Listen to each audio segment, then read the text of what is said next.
Welcome to the Yellow Chair podcast. My name is Arnold, and I'm here today with our newest therapist, Jessica Chiu. How are you doing today? Good. How are you, Arnold? Good. Happy New Year. Yeah. Yeah. Happy Yeah. New Year. Did you do anything to celebrate? My partner and he's not, I'm Taiwanese, but I Mhm. taught him how to make a fried, what is it called?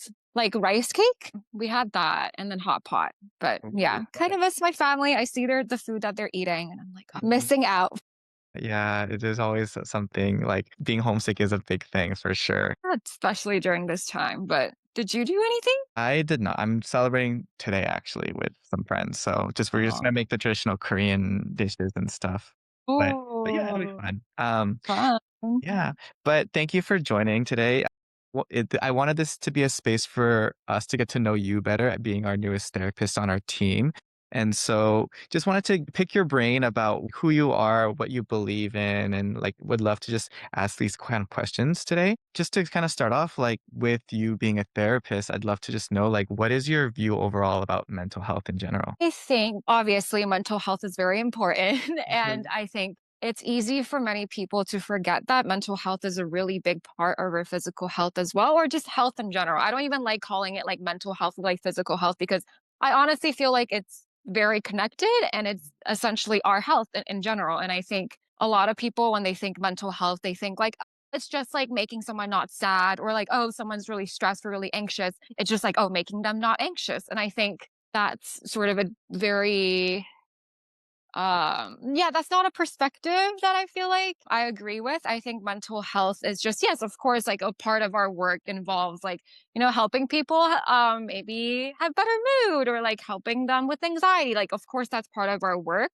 but there's so much more beyond just working on these symptoms when it comes to mental health. Like it could be working on like a more positive mindset, and then because of that positive mindset it might change our physical health and like our lifestyle and everything like that. So to sum it up, I do think that mental health is an integral part in health in general. And I think it will improve a lot of people's lives if we pay more attention to it. But Yeah. yeah, Yeah, I mean, I love how you kinda combine like, it's not just mental health or physical, it embodies health in general, and right. I do think we need to start looking at it in that way more too. Yeah. And it's like how do you take care of your physical health if your mental health isn't good, right? We're like the other way around. I think it's more interconnected than people recognize. But yeah. Yeah, and with that mindset coming into play, how would you describe yourself as a therapist? I think, okay, one of my clients described me as human first and therapist second, and I think that's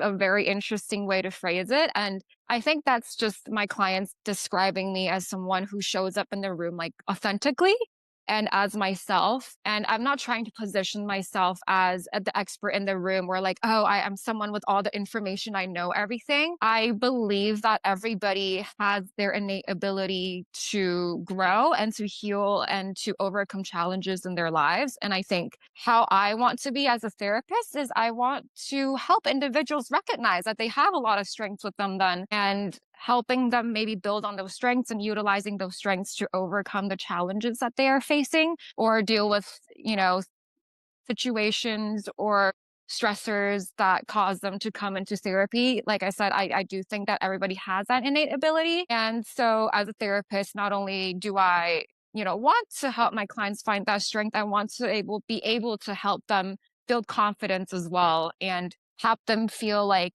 they'll be okay without a therapist, right? I think that sounds really strange, but I feel like my goal as a therapist is to make sure that people feel confident enough to tackle the stressors in life or tackle the challenges in life on their own independently, because life is comes with challenges, and I hope to help my clients recognize their strengths and build their confidence, and obviously take on a really holistic view, like not just taking care of their mental health but also emphasizing that like physical health is also really important at the same time. But yeah, that was a really long-winded answer, I feel like, but No, no, yeah, it's great. It's yeah. great because I did love when you said human first and then therapist second because it's like it just shows your character too, and at the same time, it sounds like you are the type to kind of like champion the client in a way, and to like Yeah. make sure that they are the ones that are like given the tools and given the resources, but knowing that they can do it on their own too, and they don't necessarily need you, but you're just there to guide them. Yeah, for sure. I don't want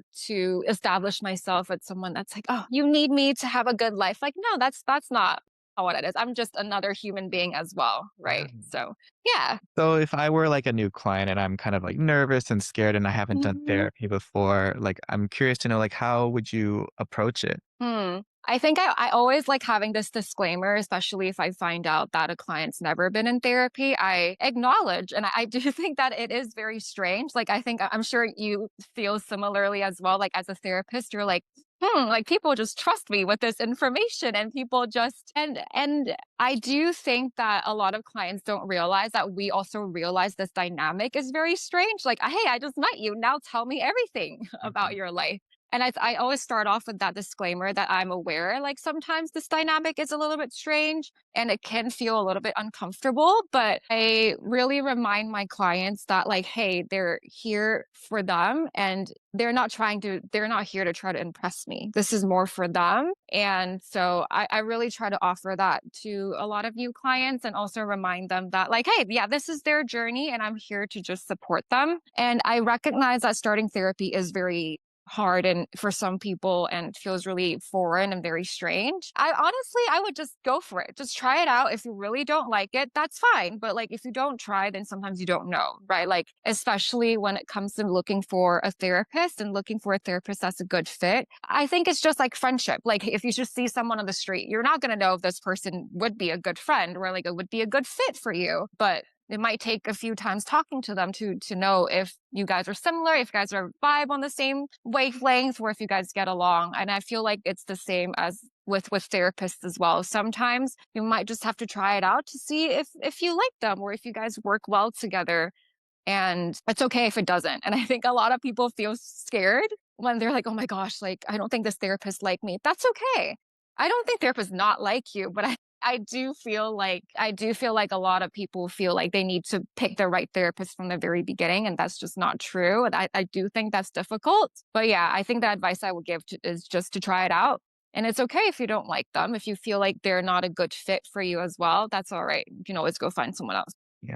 I always equate like finding a therapist to like dating because sometimes Oh, because sometimes like, you can have a bad date and sometimes you can have a bad therapist, but that doesn't mean all dates yeah. are bad. It's just you guys just gotta find the right one and have patience. But speaking about that, it's because there's so many different therapists and there's so many different types of therapy out there. I'd love to know like what advice would you have for someone who is looking for a therapist? Someone who is looking for a therapist. Like with all the different so yeah, what advice would you give someone looking for a therapist? Because there's just so many So and many. yeah, and there's like EMDR, there's CBT, there's like humanistic, like I don't even know what these words mean. So it's like, what advice would you have for someone who wants therapy, but they don't really know where to start? Like what should they be looking for? Definitely, it can feel very overwhelming and just finding a therapist that even like takes your insurance, for example, like that is already a process in and of itself. But I do feel like that helps people have a smaller pool, I think, right? Like just by filtering by insurance.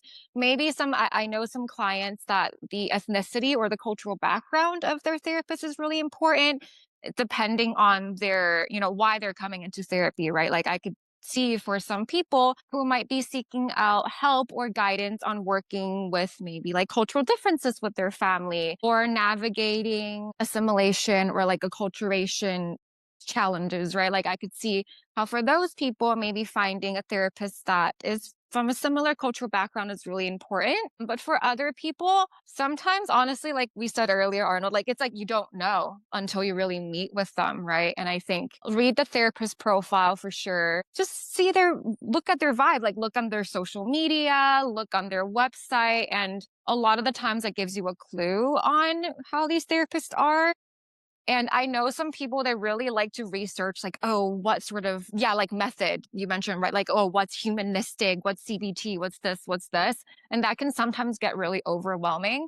I honestly don't suggest people to do that because there's just so much information, right? Like, even when as therapists, we're sometimes having to like be like, oh, what is that? Right? Like, there's just so many different ways of doing therapy out there and that can get really overwhelming. Like, unless you really do have been in therapy before and know what works for you, I almost feel like looking all of that information up and it can become really overwhelming. And so I don't know, I would just go off vibes. Like I said earlier, I would just try it out. Like give them I always tell my clients, especially the ones that are maybe like transferring to another clinician or they're wanting to see someone else after me. I always tell them like try it out for 3 sessions and then see. And another important thing is don't be afraid to voice your what you're looking for. I think that's really important as well. I think a lot of people, yeah, have specific things that they're looking for in therapy, but maybe they feel a little bit too intimidated or they feel scared or they're just not sure if it's appropriate for them to say something to the therapist, right? But I do think that as a therapist, I appreciate it when people come in and they tell me what they're looking for and what sort of things have worked for them before. But yeah, ask and express your needs and try it out and see how you feel. Yeah, I think that's great. Speaking of, like, kind of looking and seeing, like, off vibes and stuff, right? You were mentioning vibes. I love that. I kinda wanna ask then, like, what's the vibe that you give off then, Jess? Like, what would you say, like, are your specialties? What type of clients do you typically work with? And what are the type of clients that you notice, like, tend to have, like, a gravity towards you?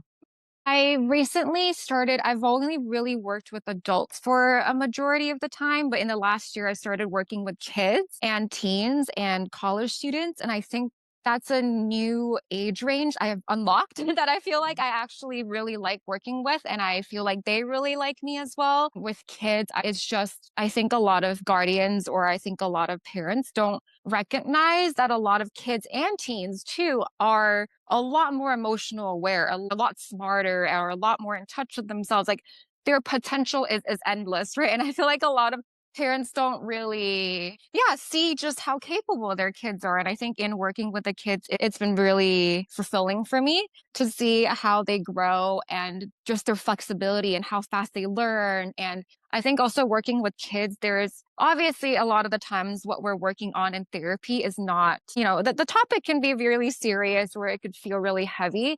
But I do think that all working with kids, it comes with this lightness that I think is really good in a lot of therapy rooms. Sure, like the topic is really serious, but it doesn't mean that there can't be lightness in our work. There can't be some moments of like finding joy, like things like that. And so I think working with kids reminded me and I think it's a good reminder to all of us that like, hey, therapy work doesn't have to always feel heavy and really serious. There can be a lightness to it. There can be a play component, right? Like I work with kids. When I work with kids, I use a lot of play therapy. So we would play with sand tray, or we would do a lot of art, like drawing. And I started to realize that a lot of those methods work really well with adults as well. And again, like that just speaks to what I was mentioning earlier that like, hey, therapy doesn't always have to be us sitting across from each other talking about a really serious topic. Art and all these other forms of more creative, more maybe like lighter interventions can also be really helpful for adults as well. And so, yeah, I've really come to enjoy working with teens and kids and their families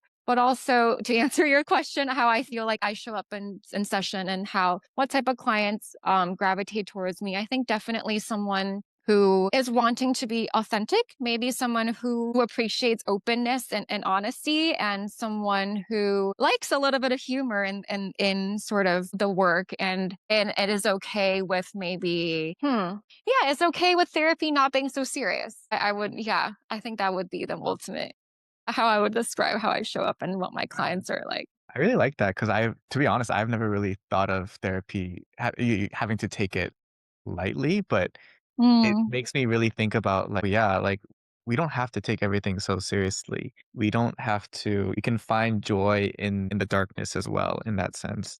And yeah. I really like what you said about, like, how in your room you can kind of, like, bring out that lightness within your clients. Like I really want people to feel like when they come in or when they start the session, they can feel like it's kind of like they're carrying a really heavy backpack. They can take that off and at least take a little bit of a break and kind of, enjoy that lightness without that backpack for a little bit is the best metaphor I can think of to describe how I would, yeah, want my clients to feel.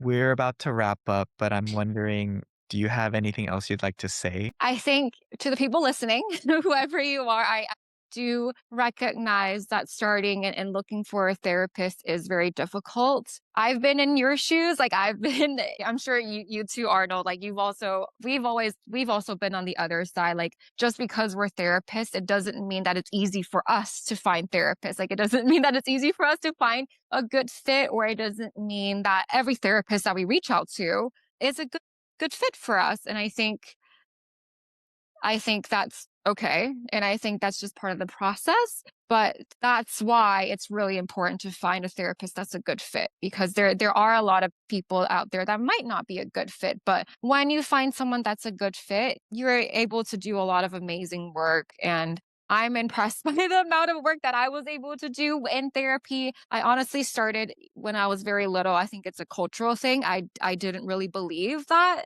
this would be really that helpful to me, but, coming from someone that's had experiences in therapy, maybe coming from a non-believer before, I guess, now I really do think that it is an integral part in our well-being. And yeah, it's okay if it feels a little bit scary. I understand it is a little bit weird, but I promise it's really not that scary. Don't bite, right? Like Arnold, like we're friendly. We're okay. Like it's not that scary. Yeah. Well, Yeah. thank you for your time today, Jessica. If you're curious about learning more about who Jessica is and would like to book a session with her, you can find her both in Yellow Chair Collective and Nabi Family Therapy.